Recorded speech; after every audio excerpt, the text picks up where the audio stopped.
Good afternoon, ladies and gentlemen. My name is Bill Lesh, and I'm the president of the City Club of Portland. And do we have a microphone? Thank you. We have a microphone, but I'm not sure we have sound. I want to welcome all of you adventurous members who again discovered the 41st floor of the U.S. Bank Tower.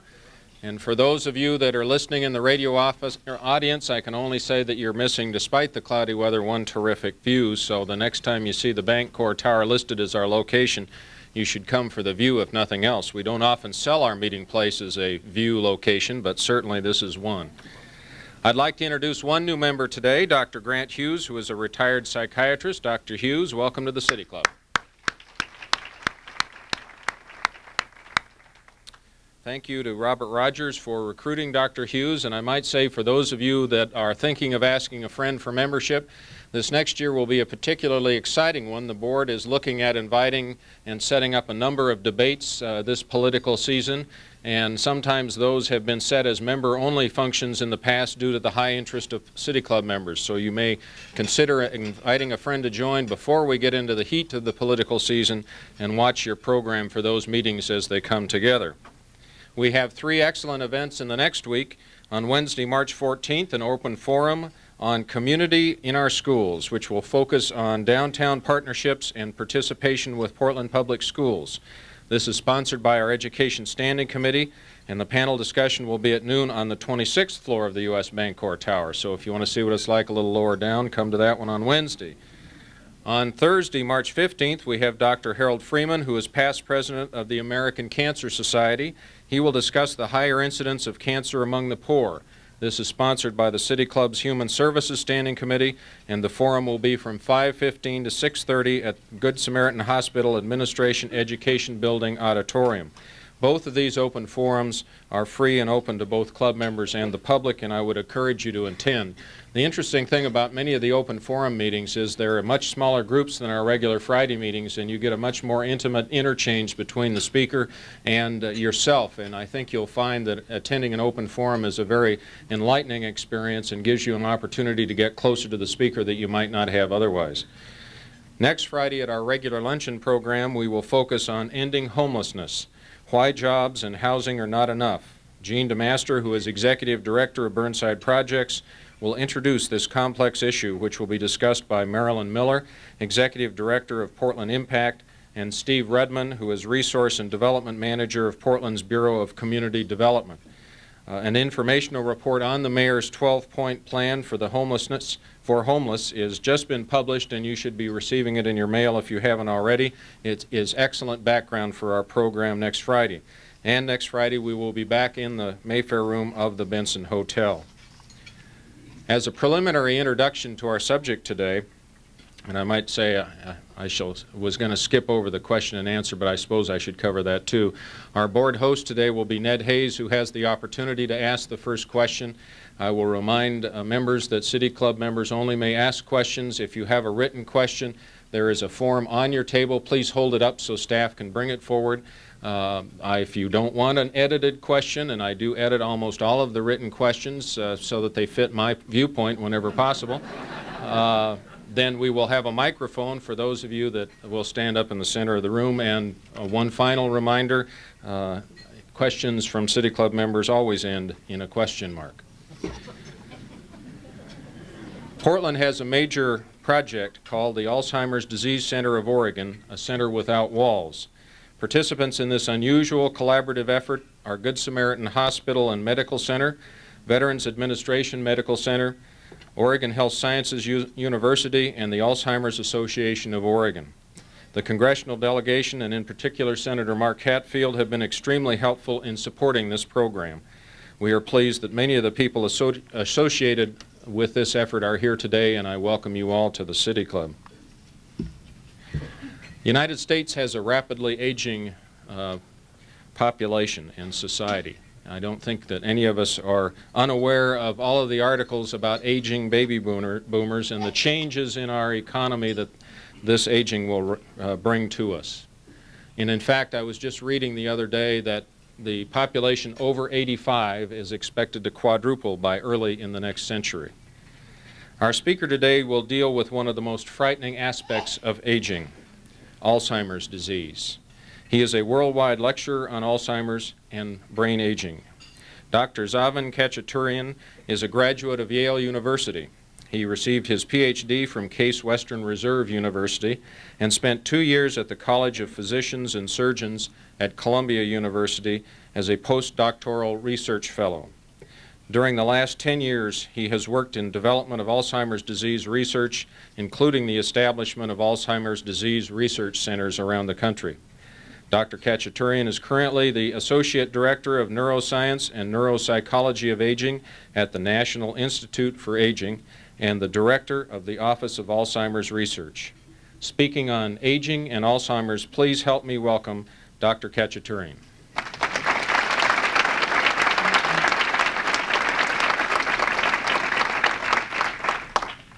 Thank you. Thank you for having me at this meeting.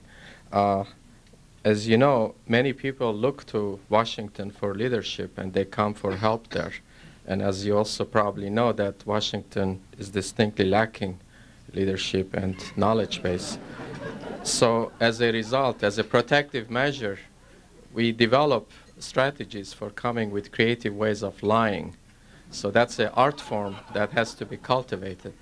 To do that, each year we have a contest to see what are the best lies of the year. And year after year, we come out with some runner-ups, like, of course, I'll marry you, I'll respect you in the morning, the check is in the mail is always a good one. But the one that always wins is the one, I'm from Washington and I'm here to help you.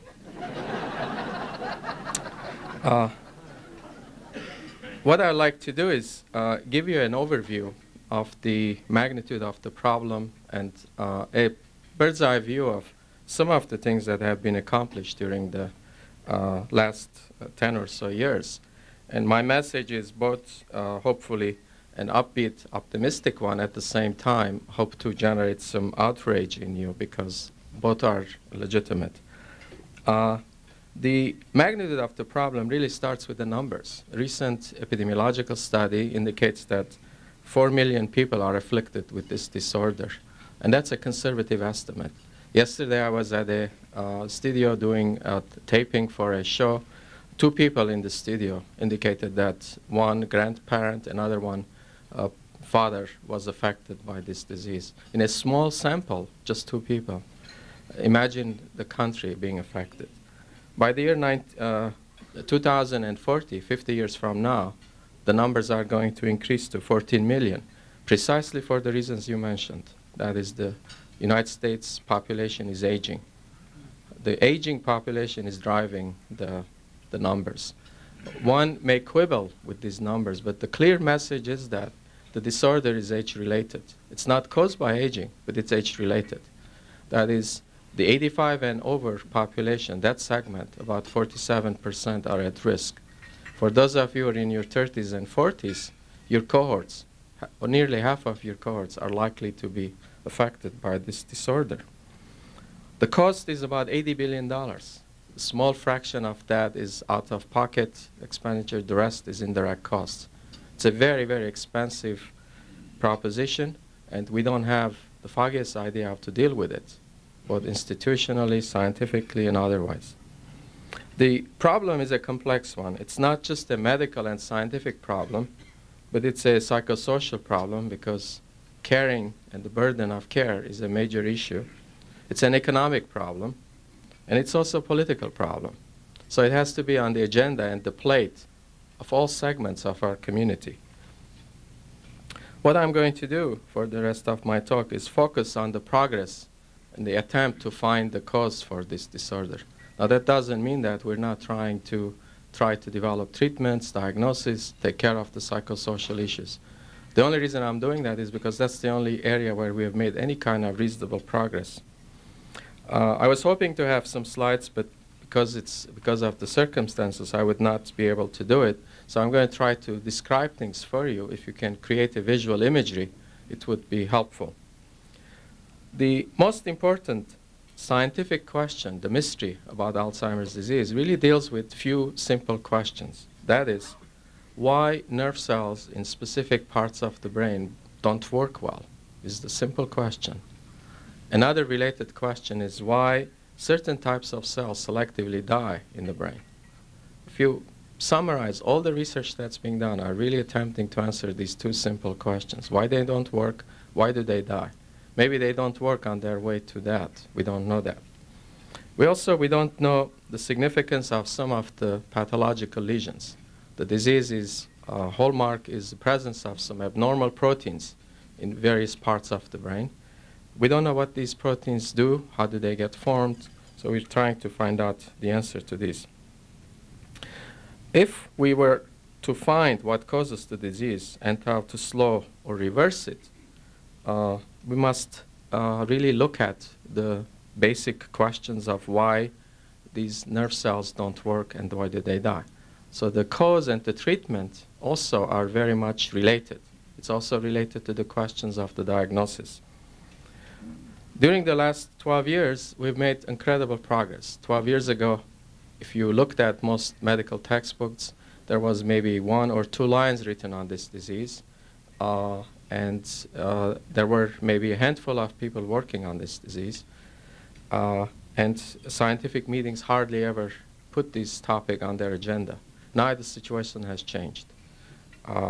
There isn't a single neurological or psychiatric meeting that does not have a major symposium on this topic, and the number of publications are increasing at an astronomical rate.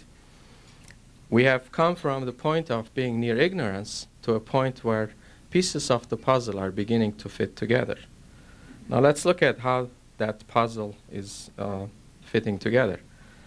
Now, in order to have nerve cells survive, 3 important systems have to be working in a unhampered. The integrity of these 3 systems has to be intact. It's like navigation. You need 3 things. You need an acceleration system, you need a braking system, and a guidance system. If one of them doesn't work, you're in trouble. The same thing is true in the survival of nerve cells. So if you can visualize, if you can draw 3 circles, overlapping circles, like the modified Olympic symbol, one of these circles has to do with the brain circulation. This is very important because it provides oxygen and glucose. If you deprive brain of these functions, nerve cells die. The second system has to do with cell-to-cell communication. Nerve cells have to talk to each other, and they use a variety of chemicals. Some of these are called neurotransmitters. There are hormones, peptides, second messengers, genes that are turned on and off. Very complex communication system that has to be intact. The third system has to do with the restructuring of the nervous system. The nervous system does not replicate itself, but it restructures. So it needs a system for degrading old proteins, the membranes of the cells, but it also needs to rebuild new ones. So these 3 systems have to work in harmony. If they don't, we have problems. So the scientific questions having to do with cell dysfunctioning and cell death are to look at a variety of factors that affect the operations of these 3 systems. Now, on one hand, if we have drawn these 3 circles, sort of like the triangle, look on the one side where there are a number of variables that are internal to the body that could affect the system. The first and foremost is the genetics. There is some evidence that some form of this disease is genetically linked. That is, people inherit it in some manner. We don't understand it yet. This is a small group. There's considerable amount of work being done trying to identify the location of the gene that causes it. And there has been a lot of publicity and excitement about that. But it's still quite a bit of work has to be done. The magnitude of the problem is something like trying to find a leaky faucet in a house. You don't know where the house is. You don't know the address. You don't know what city it is. But you know that it's somewhere between New York and San Francisco. Now, the problem is trying to find that leaky faucet. Now, what we have done is we've narrowed the field between New York and Chicago. That's the excitement with chromosome 21 story, which is a chromosome that's been linked to Down syndrome, a disorder that happens to be similar to Alzheimer's disease. Now, there's another aspect of the genetics that's being looked at, and that is genes regulate turning on and off protein synthesis, a lot of biochemical activities. And it's very likely that the genetic defect that we're looking for is some sort of a biochemical defect that may place the individual at risk for the disorder. So it's that kind of a search that's being also conducted. Now, we're not certain whether there's a single gene or many genes, but nevertheless, scientists have the tools, the energy, and the excitement to search for it. And they have strategies. The task is not as hopeless as I made it out to be. It's just a question of systematically going through it and finding the location of these leaky faucets in the unknown city, unknown address, unknown apartment. But I think we can do it. We just need the resources to carry on. So this is one of the variables that affects the system that I described, the 3 circles, the genetics. Another one that's very important is the role of immune system. Immune system protects us against infection. Defects in it could place us at risk for infectivity, and that infectivity could have an impact on these 3 systems that I described. Considerable amount of work is underway to look at that as a possible cause. Another one is the changes in the endocrine system. Endocrine system is very important for cell-to-cell communication, and there is evidence that certain changes in this area, age-related changes, could have an effect on the functioning of and survival of nerve cells. Another one has to do with nutrition. Many nutrients that we get have an impact on the synthesis of the neurotransmitters. These are the chemicals that are used by nerve cells to talk to each other, the nerve cell-to-cell communication. For example, some of the things that are digested in the milk have an impact on our sleep behavior because of the chemicals that are in there. There are compounds that go into making other neurotransmitters. Nutrition is also a source from which we could possibly get certain toxins, which may be harmful for the nerve cells. So the nutritional variables, the diet, and so on are important as means by which the system that I described, the 3 interrelated systems, could be at risk. Now let's look at the other side, the external variables. The first bunch that I described are internal to the physiology of the body. There are some external variables that are being looked at. One of the most important ones is to look at the effect of trauma. There has been some evidence that head trauma, one way or another, places individuals at risk. For example, we know that certain boxers have dementia similar to Alzheimer's. Others have found out that epidemiological studies that individuals who have had some form of head trauma are at risk for this disorder. So that's an area that needs to be looked at. The mechanism by which trauma affects, we don't know, but one speculation is that the very fine blood vessels in the brain get damaged and that they lead to a deprivation of the particular parts of the brain from receiving adequate sugar, which is very important. Another variable that's external is the question I briefly touched on earlier, and that has to do with toxins. Now, aluminum has received a lot of publicity and a lot of notoriety as being one important etiologic factor. The fact of the matter is that the presence of aluminum is a circumstantial one. That is, it's found in large amounts in those areas where there are the lesions. But no one knows for certain whether aluminum causes the disorder, causes these lesions, or whether it gets there because there is a pathology to begin with. But besides the aluminum, there are other toxins that play an important role in selective neuronal death. For example, there is a compound that's synthesized by the brain called glutamate, which is used as one of the chemicals for cells to talk to each other. Too much of this can lead to cell death. There are circumstances under which this kind of compound can be around in excessive amounts, such as hypoglycemic condition, that is lack of sugar, which is what happens in situations like stroke.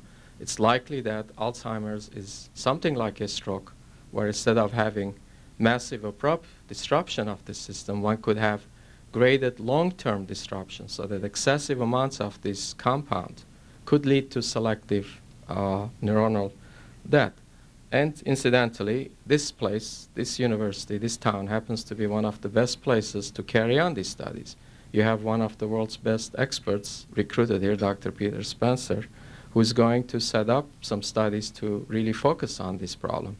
He's been doing some very exciting work in another related area, doing a very clever and very exciting detective work, tracing this kind of a story in another disorder, looking at it in the Guam Parkinson's cases and other disorders, neurological disorders. So work being done in other areas will have a bearing on Alzheimer's disease. And this area of the neuronal toxicity is very important and very exciting one that needs to be pursued. What we need to know is what are the vulnerability that an aging nervous system becomes vulnerable to these toxins, because these compounds could play tricks. For example, the one I was mentioning, glutamate, is very necessary for development. In the developing nervous system, it plays an important role. But in the aging nervous system, the same compound could be very toxic. Some change in the nervous system as part of normal aging process could place the nervous system at risk for this. So it's that kind of interaction that's being looked at. Aging, genetics, and toxin, that interaction is being looked at as possible causative factor. Another area that's external to the system is the presence of infectious agents. Now, no one has to date been able to find an infectious agent that could be easily transmitted. But there are cases in other neurological disorders where people have found infectious agents that get into the system, are harmless for a long period, but something happens after a long period, I'm talking about years, where it becomes infective and starts attacking nerve cells. This model is very attractive, very appealing for trying to find the cause for selective neuronal death. As I indicated, at present there is no direct evidence that there is such an there's such an agent that's causing Alzheimer's disease, but the prospect is that one needs to look for it, and it's a very elusive, difficult task. The scenario could be something like this. A protein in the form of a virus could get in and would not do anything, would sit there harmlessly in the body. But because of some changes, for some other reason, on the nerve cell surface, that protein interacts with that changed protein cell surface, becomes all of a sudden toxic, like mixing two compounds where you produce something de novo. It's that kind of a model that people are looking for as a possible explanation. And there have been some animal studies to show that, in fact, infectivity of some agents is determined by the age of the animal and the strain of the animal. So there's an interaction between aging and the strain. Another variable which is being looked at is the role of stress as a causative factor.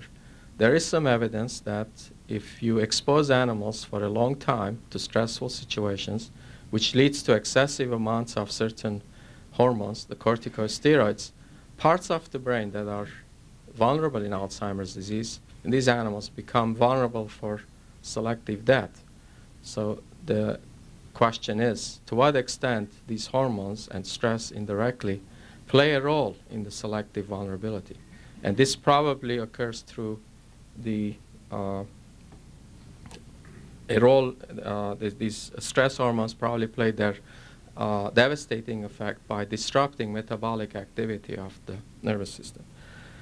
In any event, what I would like to leave you with is to give you impression that the progress of research is progressing at a very rapid pace, and that many ideas are being explored, and we're investing in all of these ideas. At present, we do not have any preconceived notions. But the general picture that's emerging is that Alzheimer's disease probably is not caused by a single factor, and that perhaps it's not even a single disease, and that it's the interaction of these many variables that I mentioned that's causing the disease. That is, you could have the gene that places you at risk for certain metabolic or some pathological conditions. Having that gene and that pathology, after some time, some other event comes in and adds to the problem, and in other events after a while, so that in sequential exposure to these events, critical events, that finally leads to the disease. That's one model. Another model is that these events that I mentioned could be working in a synergistic manner, so that the culmination of all of them could lead to Alzheimer's disease. The message is that we do not have the solution yet, but we are quite a bit ahead than we were a few years ago, and the rate at which we're going is very exciting and very promising. But the question is, are we doing enough? Is this enough? Should we be encouraged and sit on our laurels? What should we do? What are some of the stumbling blocks in this area? First, I think we're not doing enough. I don't think that this is satisfactory. Because if you look at the magnitude of the problem, in terms of the numbers of people affected, not only the patients, you have to remember that 4 million patients, if every one of them has one caretaker, you have 8 million victims. The victims are the care providers, they're not the patients. So in our concept of victims, we should think of the care providers. So we're dealing with a very large number of people. The cost is enormous, $80 billion. And we're only spending $140 million for research. That's just not good enough, in my judgment. I probably will be kicked out of the government for speaking like this, but the fact of the matter is that that's shameful. I don't think we should be proud of that. We have no problem in wasting money on a lot of other things.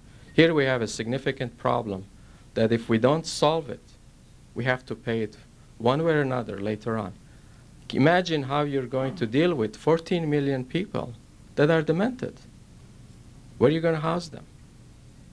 How is going to pay for it? Somebody has to pay for it. Either that or we have to change our ethical standards. Say, these are not important. Let's throw them out. After all, we throw out cans, we throw out paper plates. We are a throwaway society. Are we going to throw away our elderly who no longer can care for themselves? This disorder can bankrupt the average family in less than a year because the savings cannot take care of the cost of care. So we seriously have a problem, and we're not paying enough attention. Yes, we have a lot of journal articles, you have a lot of speeches, you invited me to speak, but all this is really smoke and sizzle, but there is no steak on the table. So the message is, one important thing what we need to do is we need to increase the national commitment to support this. And that commitment should not just come by the family members, shouldn't come by the scientific community, it should come by civic leaders, the business leaders, government. Everybody should get into the act. Okay, what should we do is pretty well, I think, answered, but we clearly need to increase the number of investigators in this area.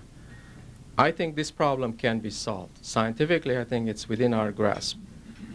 But to solve it, we need the scientific manpower. And it's very, very difficult to recruit young, bright scientists into an area where the funding rate is 1 out of 10 or 10 or 20% of the approved applications are being funded. This is very discouraging to get people to enter into the field of science. Ultimately, this neglect is going to have an effect on the economy, because it's through this kind of scientific effort that we're also going to address some of the economic woes of this country. Now, we need, besides the funding, we need vision. Vision and imagination is important. We should be sort of visionaries in our approach to solution of this problem, that we should challenge the existing notions about scientific healthcare and variety of issues that are related to this disorder.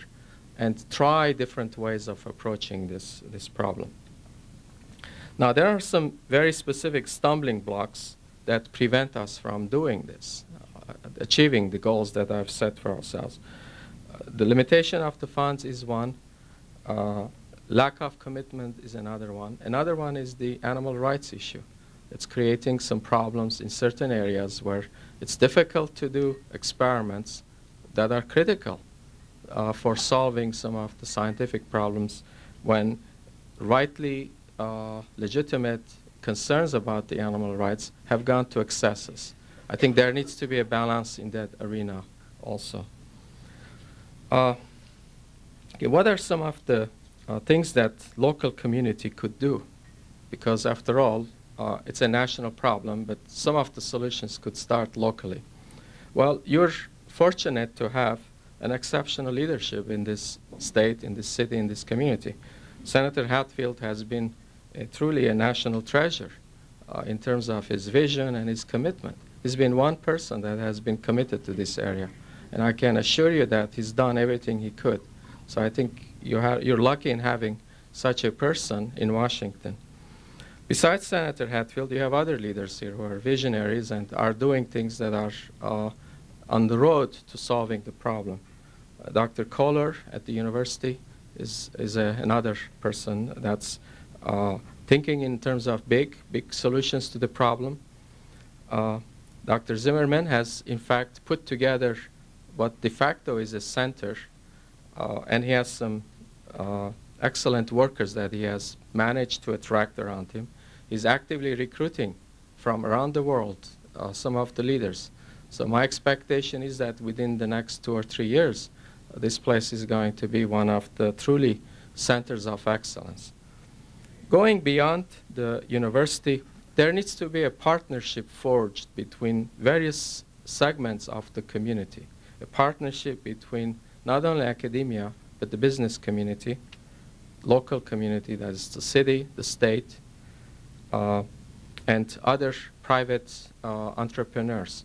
Because by forging such a partnership, the problem could be addressed as a systems problem.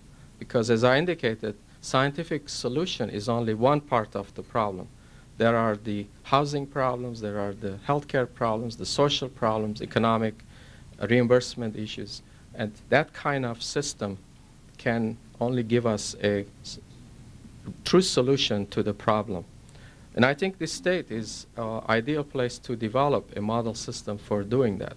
During my visit here, I've been talking with various groups, and I noticed that there is a readiness and acceptance to those kinds of ideas. We're looking at the possibility of creating a network of cooperating facilities and centers throughout the state so that everybody could get involved in the solution of the problem.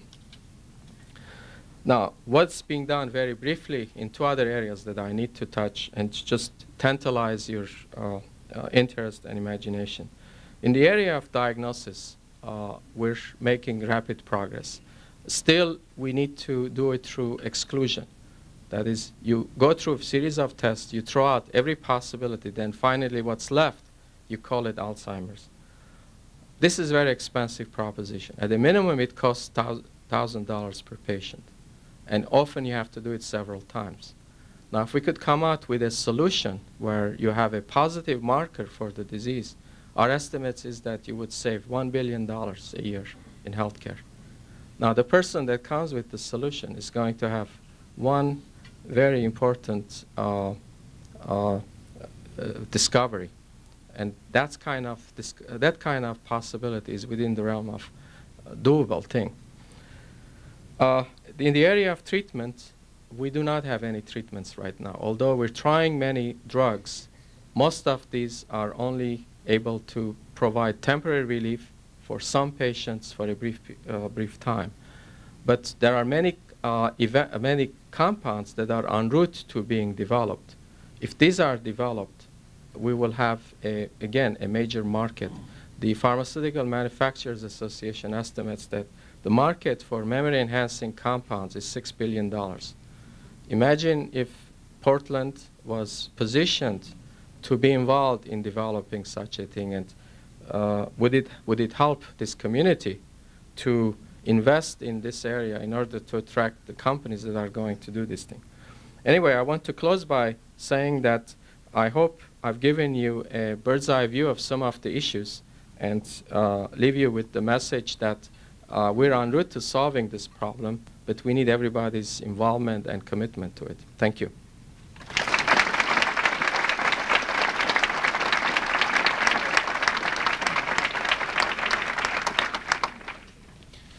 Thank you, Dr. Khachaturian. Some would say that the entire City Club board needs some memory-enhancing drugs, but I'm not sure it's related to any specific disease. Our first question today is from Ned Hayes, who is a member of the board. Come on up, Ned.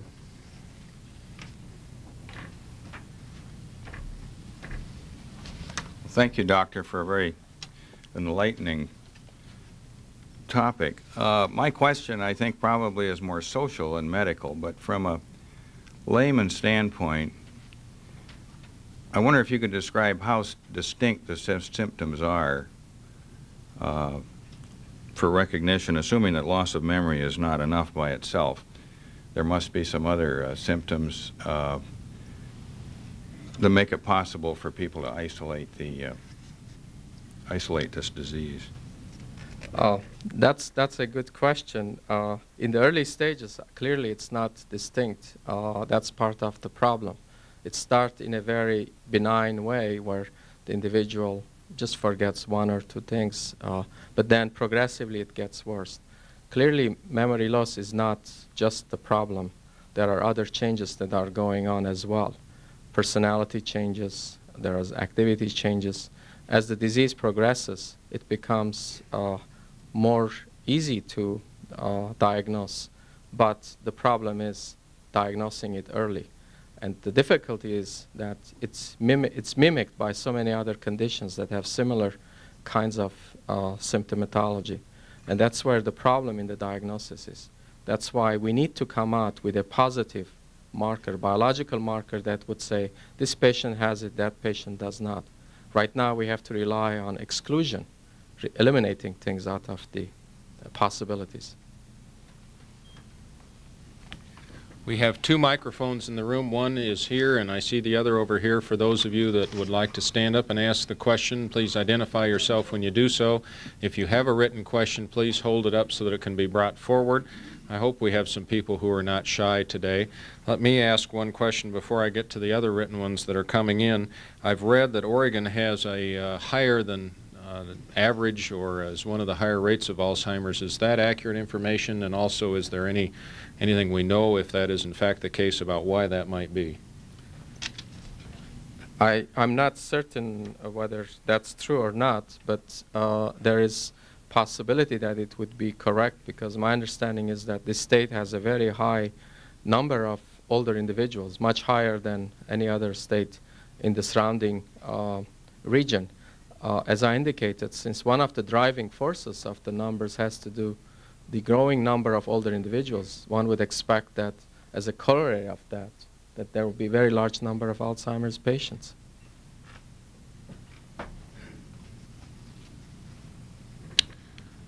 I'm hoping that that person is walking to the mic. Oh, good. Go ahead. Poppy Warren, City Club member. Dr. Khachaturian, I think of you as a visionary and a systems person with a macro view.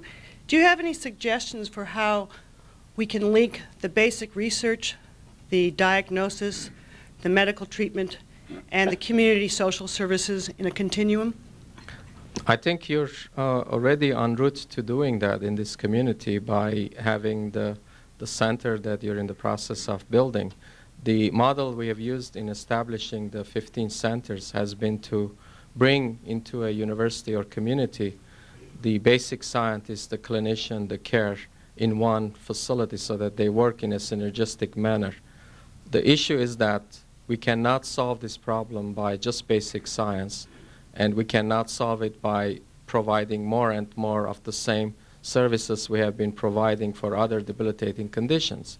This problem has some unique aspects to it. We need to explore unique ways of solving it. And the only way we can do it is by having the social scientist, the basic scientist, the physician, care provider, the financial individuals, working in a cooperative mode in the same environment and exchanging information.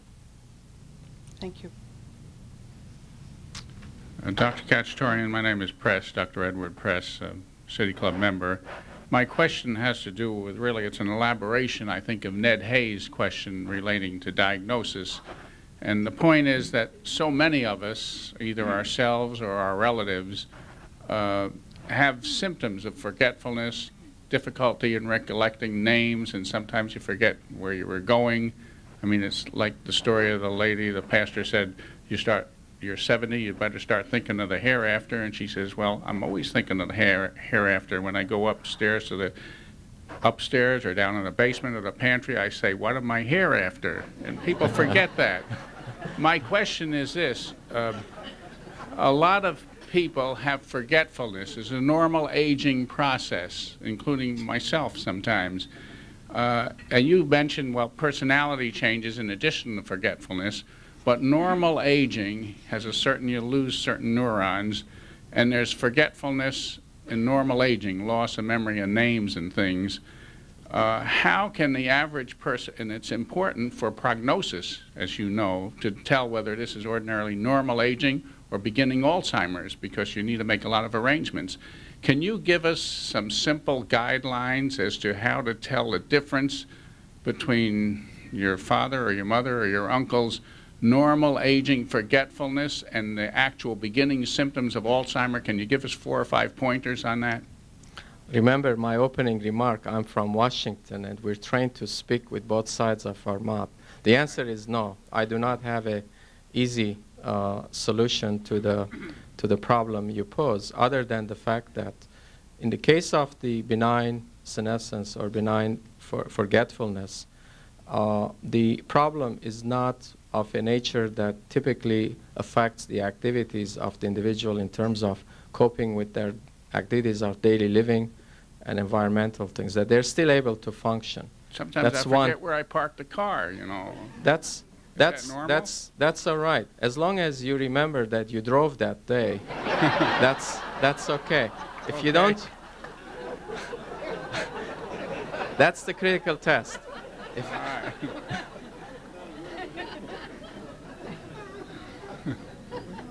Thank you.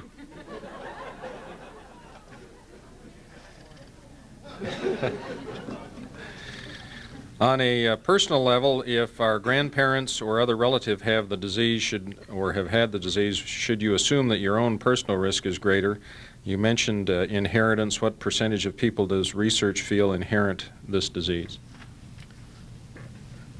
I think having a family member could potentially increase the risk, but I would not automatically jump to that conclusion, because even in the sporadic form, somebody in the family has to have had it. In order to do the familial type, one needs to really do a careful history of the family, and that's often difficult because you have to do retrospective analysis of what happened to the grandparent or the great uncle. And that's a very difficult task. I think ultimate solution is going to be to come out with a diagnostic marker or a test that's going to allow us to be able to definitely say you have this form or you have that form. We're not at that stage right now, so we have to struggle through our way in trying to cope with that problem. Shy crowd today. How does the U.S. rate of Alzheimer's compare with that of other countries? Is there a difference? And if so, can you explain what that difference might be caused by, and what is the level of research in other countries?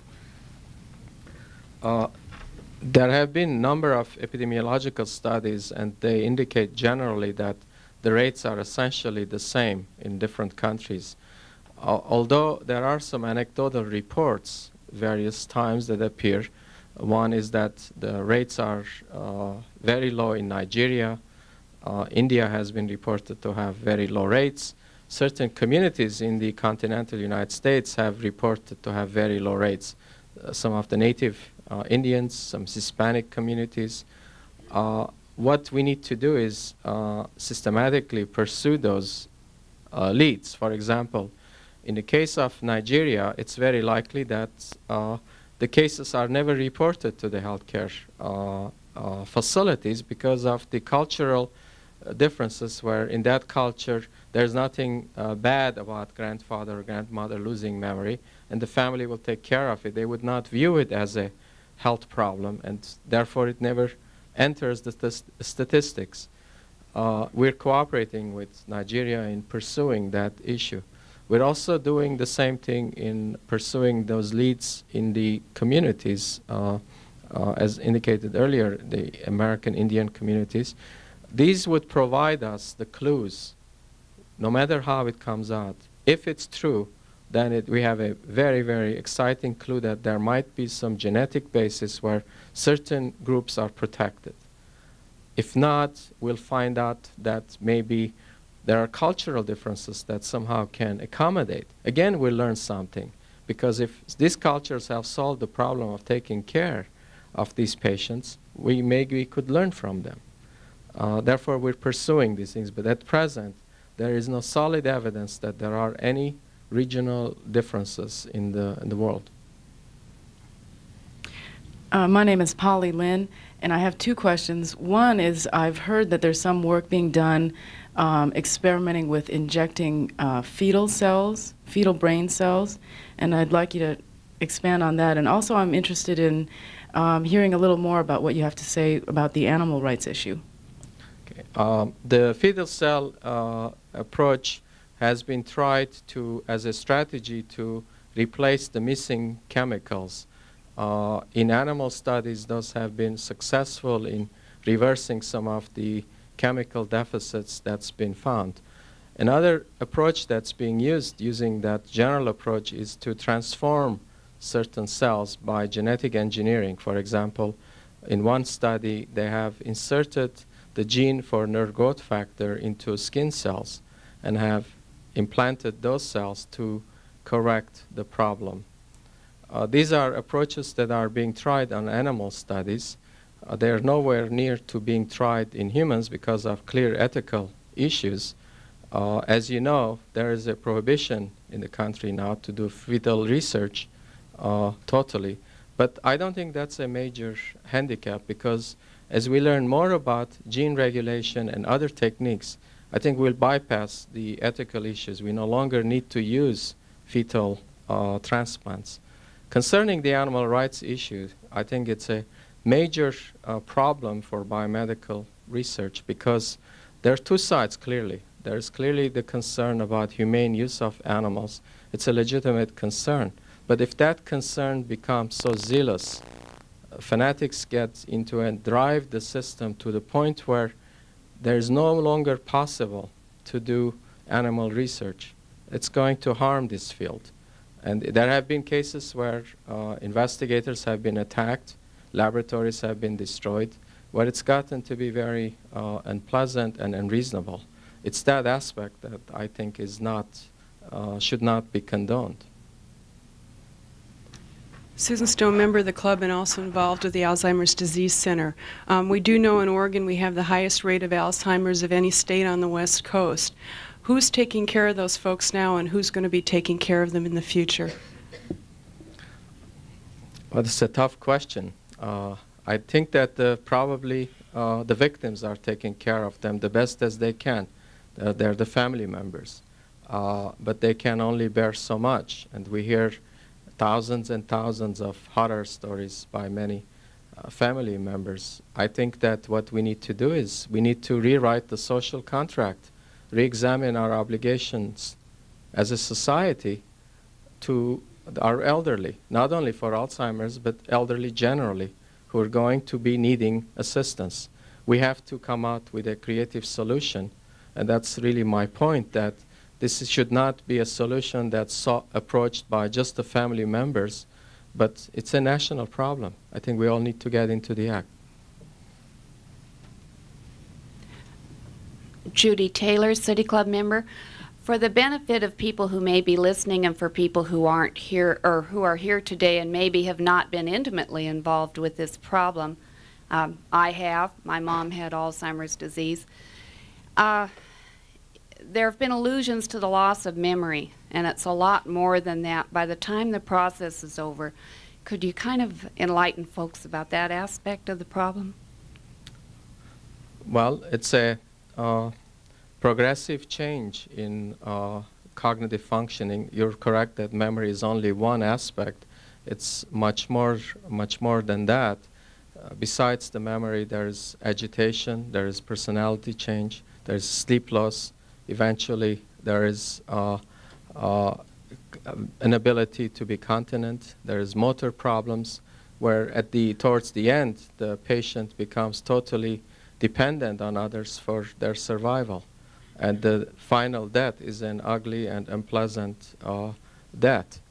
Of course, the death occurs much earlier. It's all you're dealing with is a body. The rest of the personality is gone. It's not a very good situation to describe or to experience. And the other element is that the process is not a quick one. It can last from 5 to 20 years. If you have a person that's afflicted at age 60, they're going to be around for close to 80 years, until they're 80 years old.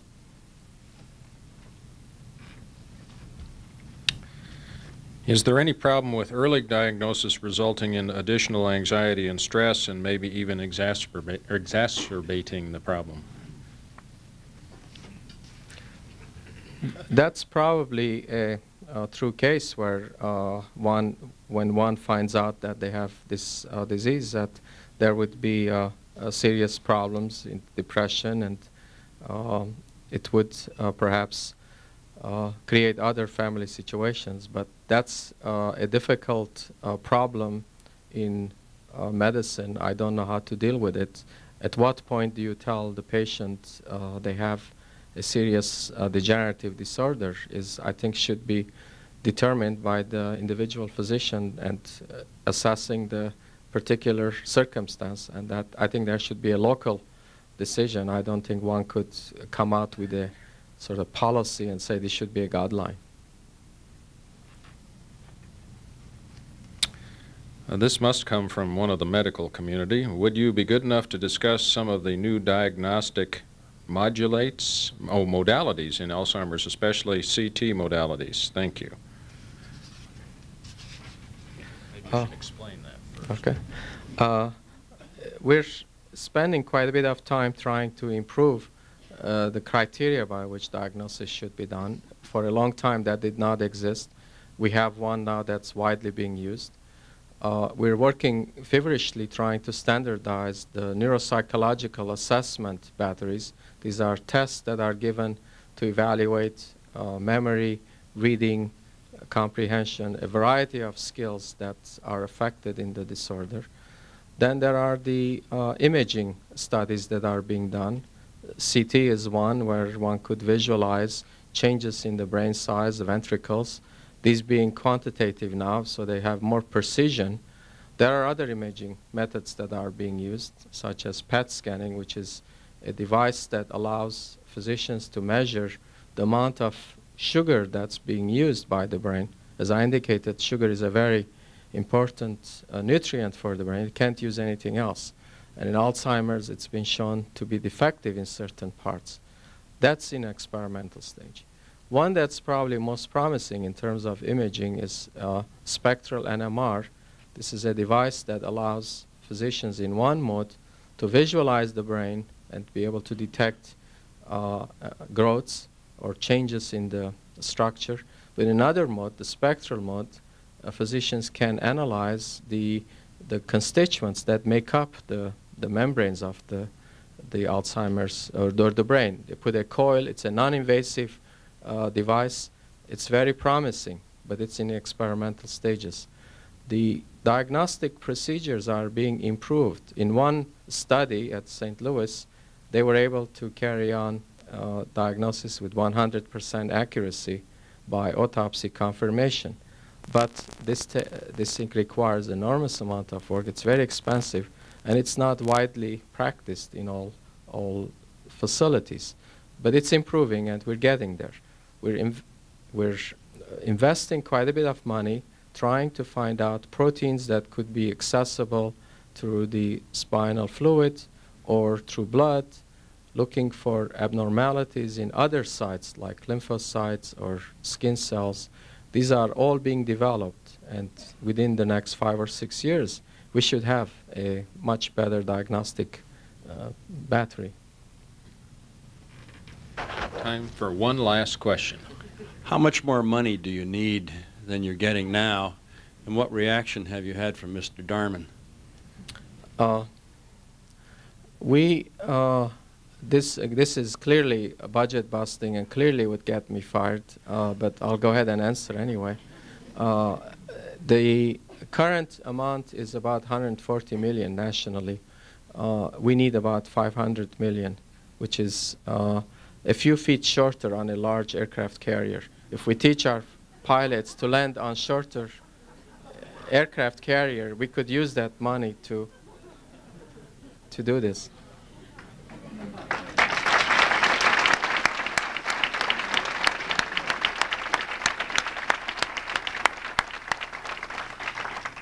Thank you, Dr. Khachaturian, for a very informative and interesting speech. I'm especially interested in sending to the Defense Department the specifications for your shorter aircraft carrier.